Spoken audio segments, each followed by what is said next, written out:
आगे आपका संदिग्ध अंक या अनिश्चित अंक। संदिग्ध नाम से स्पष्ट है कि जिसमें हम लोग डाउट करते हैं उसे संदिग्ध कहा जाता है। जैसे कभी कभी हम लोग जानते हैं कि किसी भी चीज़ का जो आंसर आता है वह 2.146 है ना, तो हम लोग बोलते हैं कि दशमलव के इसको 2 स्थान पर लेते हैं 14 है ना, या एक स्थान पर ऐसा लेते हैं। मतलब ये जो लास्ट वाला अंक होता है उस अंक को क्या कहा जाता है, संदिग्ध अंक कहा जाता है ना। तो जो भी लास्ट वाला अंक है वह डाउटेबल होता है, तो इसे हम लोग अनिश्चित अंक या संदिग्ध अंक कहते हैं, है ना।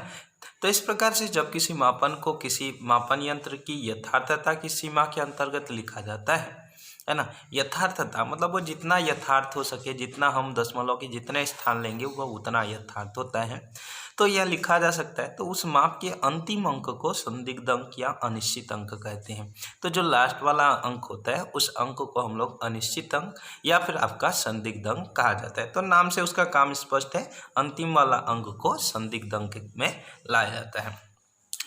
अब यहाँ से आगे हम लोग इसी पे बेस आपका होता है सार्थक अंक, है ना। ये वेरी इंपॉर्टेंट है, पूछा जाता है कि सार्थक अंक किसे कहते हैं, सार्थक अंक के नियम लिखिए।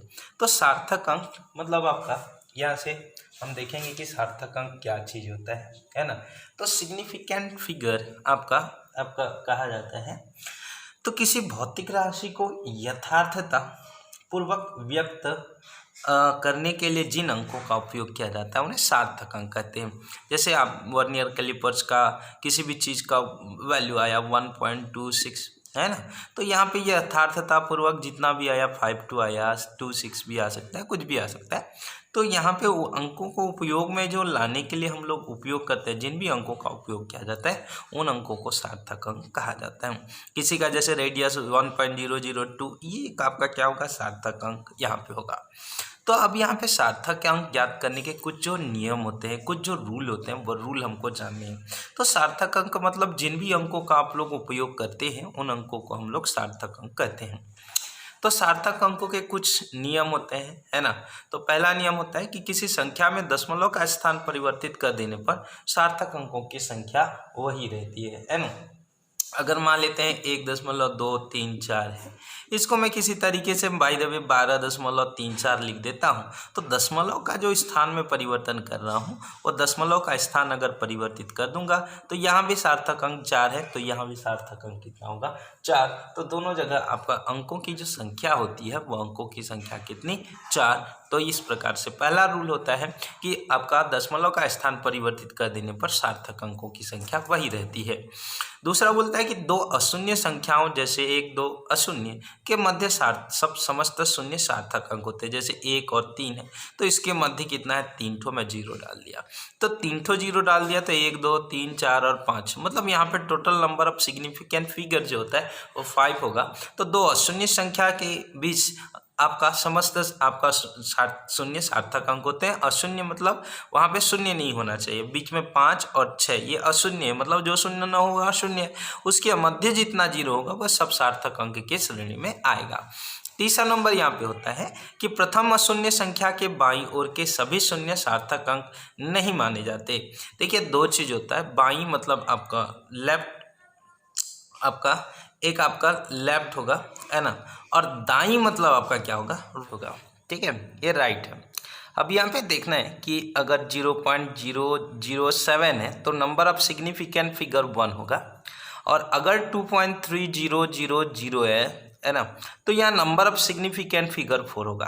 तो यहाँ सार्थक अंक जो लेफ्ट में होगा उस चीज़ों को हम लोग यहाँ पे नहीं लेते, छोड़ देते हैं, और यहाँ पे राइट में जितने भी चीज़ होते हैं उन सारे चीज़ों को लिया जाता है। तो इसमें सार्थक अंक की संख्या 1 है और इसमें सार्थक अंकों की संख्या आपका 4 है। अगला नियम देखते हैं, रहित संख्या के दाईं ओर के अंत में आने वाले शून्य सार्थक अंक सम्मिलित नहीं किए जाते हैं। जैसे अगर दशमलव रहित है 1, 3, 2, 0, 0, तो यहाँ पे जो नंबर ऑफ सार्थक अंक होंगे, देखिए यहाँ पे कितना होगा, 3 होगा। हाँ, अगर ये दशमलव होता है यहाँ पे तो ये सारे काउंट हो जाते हैं, मतलब 5 हो जाते हैं। तो इसलिए यहाँ पे कहा गया है कि दशमलव रहित, अगर दशमलव नहीं है तो ये शून्य राइट की ओर को नहीं गिना जाएगा। ठीक है, तो यहाँ पे आपका अगर मान लेते हैं 1 5 0 0 0 जितना भी जीरो है तो यहाँ पे केवल कितना होगा, 2 सार्थक होंगे। तो यहाँ पे अब एक एक्सेप्शन, एक अपवाद होता है। यहाँ पे अपवाद ये है कि दशमलव रहित भी हो और ये माप से प्राप्त हो, दाईं ओर के अंत में आने वाले शून्य सार्थक अंक में सम्मिलित होते हैं। जैसे यहाँ पे 13 2 0 0, लेकिन इसके लास्ट में मीटर लिखा हो, कुछ नहीं लिखा होगा तो 3 गिनेंगे। अगर मीटर लिखा है, दशमलव भी हो, यहाँ पे दशमलव भी होगा तो 5 होगा, और दशमलव नहीं है मतलब इस स्थिति में ये 3 है। लेकिन जब यहाँ पे कोई मात्रक लिखा होता है तो इस स्थिति में पूरा काउंट करते हैं। तो इस चीज़ को आपका क्या कहा जाएगा, सार्थक अंक जो होता है वहाँ पे आपका कितना हो जाएगा, 5 सार्थक अंक हो जाएंगे। ठीक है, तो इस प्रकार से आपका कितना, 5 सार्थक अंक। अगर 200 यहाँ पे, अगर बाय द वे 200 मीटर यहाँ पे लिखा हुआ है तो ये आपका कितना होगा, 3। तो एक्सेप्शन को ध्यान रखना है आपको, है ना। अगर सिंपल खाली लिखा है, कोई मात्रक नहीं लिखा है, मतलब वहाँ पे क्या होगा, उस शून्य को नहीं काउंट करना है। दशमलव है तो पूरा काउंट करना पड़ेगा, है ना। हाँ, और शून्य को तब काउंट करना है जब हमको क्या करना है, लास्ट में कोई उसका मात्रक मीटर सेंटीमीटर कुछ भी आपका लिखा हो, तब जाके ही हमको सार्थक अंक में क्या करना है, काउंट करना है। 5वां बोलता है यदि संख्या को 10 के घात के रूप में व्यक्त किया जाता है तो 10 के घात और उसके घात को सार्थक अंक में नहीं गिना जाता। तो जैसे यहाँ पे आपका एक क्वेश्चन है, 3.21 गुणा कितना, 10 का घात 9। तो 10 का घात 9, तो इसमें जो नंबर ऑफ सार्थक अंक है वो 3 होगा। या 4.210 गुणा 10 का घात कितना है, 4। तो यहाँ पे देखिए ये दशमलव है, मतलब ये जीरो काउंट होगा, मतलब आपका कितना हो जाएगा, 4 यहाँ पे होंगे। तो यहाँ पे बोला जा रहा है कि जो घात में रहेगा उन घात वाले सिस्टम को हमको क्या करना है, सार्थक अंक में काउंट नहीं करने। तो ये सार्थक अंक के अपने क्या होते हैं, कुछ रूल होते हैं। लास्ट यहाँ पे होता है कि मात्रक बदले जाने पर उस संख्या में कोई फर्क नहीं पड़ता। जैसे यहाँ पे 0. आपका कितना है, 0.432 इतना मीटर है। अब इस मीटर को मेरे को क्या करना है, सेंटीमीटर में चेंज करूंगा तो 3.2 सेंटीमीटर। तो इसमें भी सार्थक अंक देखिए कितना है, 3 है ना, क्योंकि ये दशमलव को लेफ्ट के शून्य को तो काउंट नहीं करते, है ना। और इसमें भी आपका सेंटीमीटर में चेंज कर दिया तो ये भी 10 का घात ऋण समथिंग में कट जाएगा, 10 का घात ऋण 4 या ऋण 2 जो भी होगा। तो यहाँ पे आपका क्या हो जाएगा, इसमें हम इसको कन्वर्ट करेंगे तो यहाँ भी ये आपका होगा। तो यहाँ बोल रहा है कि अगर हम मात्रक बदल देते हैं, सेंटीमीटर को मीटर में हमने बदल दिया, मीटर को सेंटीमीटर में बदल दिया, तो इसमें आपका क्या होगा, उसमें कोई चेंजेस सार्थक अंकों में कोई प्रभाव नहीं पड़ेगा। चलिए आइए देखते हैं कि हम एक कुछ क्वेश्चन ले लेते हैं और उस क्वेश्चन में आपको बताएंगे कि कितने नंबर ऑफ सिग्निफिकेंट फिगर आपको मिलेंगे। जैसे यहाँ पे है आपका दशमलव है तो यहाँ 0.001, मतलब यहाँ सार्थक अंकों की जो संख्या होगी वह सार्थक अंकों की संख्या कितना, 1, बिकॉज लेफ्ट के जीरो को आपका गिना नहीं जाता। यहाँ पे देखो 7.000 यहाँ पे है तो ये घात को तो नहीं गिना जाता पहली बार। हाँ, दशमलव राइट में है, गिना जाएगा, मतलब यहाँ पे कितना होगा, 4 हो जाएगा। यहाँ पे देखिए ये मीटर सेंटीमीटर कुछ नहीं है, ना दशमलव कुछ नहीं है, तो यहाँ पे ओनली 3 डिजिट गिना जाएगा, तो यहाँ सार्थक अंक कितना होगा, 3 होगा। यहाँ पे देखिए दशमलव है तो दशमलव है तो ये जीरो भी हमको काउंट करना पड़ेगा, है ना। तो यहाँ पे आपका कितना हो जाएगा, 1 2 3 4 और कितना, 5, है ना। या मीटर भी होता तो उतना ही होता, है ना। अगर मान लेते हैं एक और एग्जांपल ले लूँ, 1500 आपका 2, तो ये कितना हो जाएगा बोलने से, 1 2 3 4 5 इसमें हो जाएगा, और 1500 मीटर होगा तो इसमें कितना होगा, 4 हो जाएगा। तो ऐसे आपको सार्थक अंक क्वेश्चन में दिए जाएंगे और क्वेश्चन में आपको सॉल्यूशन करना है। टॉपिक आपका सन्निकटन, जिस चीज को राउंडिंग ऑफ के नाम से जाना जाता है। राउंडिंग का अर्थ क्या है, देखिए सन्निकटन, कभी कभी हम लोग ये बोल देते हैं कि देखिए 3.1456 आता है तो बोला जाता है कि इसको 3 पॉइंट कितना कर देते हैं, 1, हम लोग क्या करते हैं 5 लिख देते हैं या 6 लिख देते हैं, या फिर किस प्रकार यहाँ निर्धारण करें, 145 टाइप का है तो यहाँ पे 115, है ना। तो सन्निकटन में ऐसा बहुत जगह पे हम लोग जब मापन में आती है तो उस स्थिति में हम कंफ्यूज होते हैं कि अगर 4.856 आया है तो हम इसको 4.9 लिखेंगे कि 4.56, तो क्या लिखें उसके बारे में हम लोग यहाँ पे क्या होता है, एक टॉपिक हमें पढ़ना पड़ता है जिसे राउंडिंग ऑफ या फिर सन्निकटन कहा जाता है। तो इसमें पहला 4 रूल होते हैं। यदि छोड़ा जाने वाला अंक 5 से अधिक है तो उसके पूर्व 1 अंक को बढ़ा दिया जाता है। तो पहला यहाँ पे बोला जाता है कि छोड़ा जाने वाला जो अंक है है ना। बाय द वे यहाँ पे एक आपका डिजिट है और डिजिट है आपका 3 पॉइंट कितना 7, 5 और 6, ठीक है। छोड़ा जाने वाला अंक 5 से अधिक है, जैसे मेरे को 6 को छोड़ना है ना, और या उसके पूर्व के अंक को एक हम लोग क्या कर देते हैं बढ़ा देते हैं। तो मेरे को 6 को अगर छोड़ना है तो यहाँ पे ध्यान दीजिएगा 5 से अधिक है, 6 5 से अधिक है, तो मैं इसको क्या करूँगा 3.7, तो यहाँ पे जो भी डिजिट होगा उस डिजिट को एक बढ़ा दूंगा, 6 हो जाएगा, है ना। तो देखिए ये लास्ट वाले को देखो 5 से अधिक है कि नहीं है, 6 है, अधिक है ना। तो यहाँ पे उसके पहले वाले को एक डिजिट आपको क्या कर देना है बढ़ा देना है। अगला यहाँ पे दूसरा, यदि छोड़ा जाने वाला अंक 5 से कम है ना, जैसे बाय द वे आपका क्या हो जाता है कि 8 पॉइंट, यहाँ पे मैं ले लेता हूँ 8.9643, ठीक। अब मेरे को 3 को क्या करना है छोड़ना है ना, तो 3 को छोड़ना है तो मैं क्या करूँगा, वो जो कि 5 से क्या है कम है, तो मैं इसको क्या लिखूँगा 8.964, वह अपरिवर्तित होगा, मतलब कोई चेंजेस नहीं होगा। तो लास्ट वाला 5 से बड़ा है तो उससे पहले वाला एक बढ़ जाता है, लास्ट वाला 5 से छोटा है तो there will be no changes, यहाँ कोई चेंजेस नहीं होगा। अगला है, यदि छोड़ा जाने वाला अंक 5 है, अब देखो 5 से कम समझ में आया, 5 से अधिक समझ में आया, जैसे 2.65 है ना, तो मैं 6 5 को छोड़ना है, तो छोड़ा जाने वाला अंक 5 है तो उसके पूर्व का अंक सम है तो अपरिवर्तित है। इससे पहले देखिए अंक को देखना है, ये सम है ना, तो सम है तो अपरिवर्तित होगा, मतलब इसको 2 पॉइंट कितना कर सकते हैं हम लोग 6 इसको लिख सकते हैं, है ना, क्योंकि वह सम संख्या है ना। और यदि छोड़ा जाने वाला अंक क्या है 5 है और उससे पहले पूर्व का अंक क्या है विषम है, जैसे 2 पॉइंट कितना 75 है।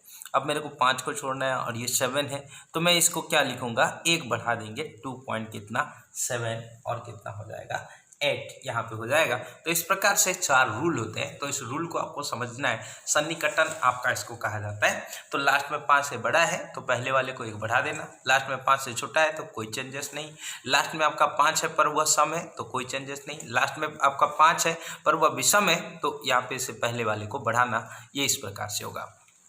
अब है सार्थक अंक, गणना में सार्थक अंक।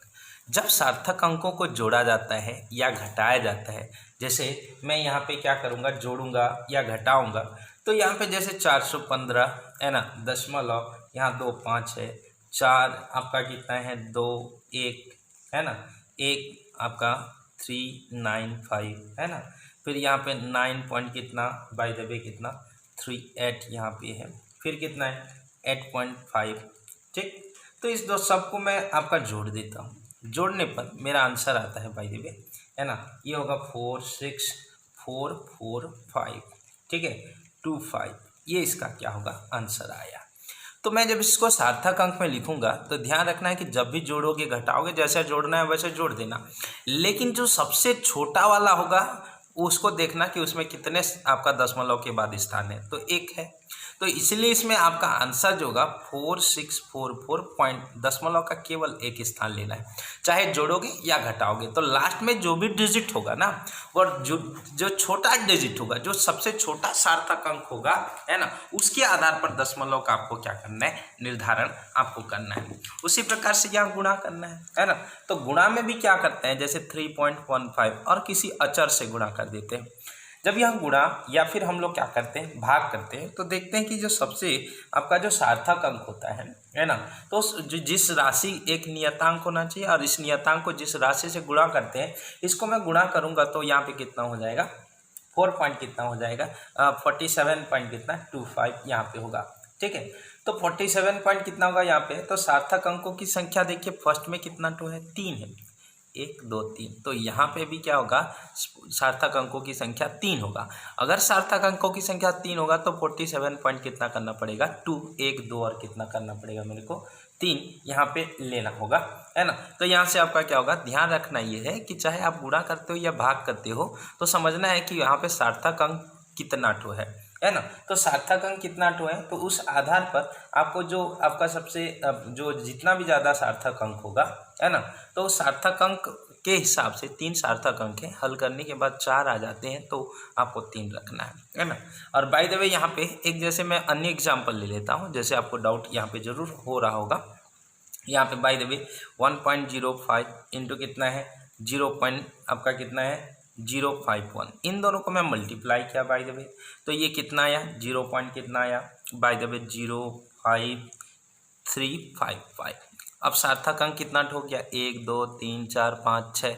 अब कम कितना है 3, और यहाँ पे कितना है 4। तो यहाँ से सबसे कम आपका जो है 2 सार्थक अंक है। 2 सार्थक अंक यहाँ पे देखिए, सबसे कम वाले सिस्टम को लेना है ना। तो सबसे कम यहाँ पे ये वाला पॉइंटर है, तब ये देखिए 2 सार्थक हैं और यहाँ पे 3 सार्थक अंक है, क्योंकि यहाँ दशमलव में 0 काउंट होगा और ये लेफ्ट वाला 0 काउंट नहीं होगा। तो इस स्थिति में हमारा आंसर जो होगा वो 0.05, और हमको कितना ले लेना है 3। ये 2 सार्थक अंक आपको लेने होंगे।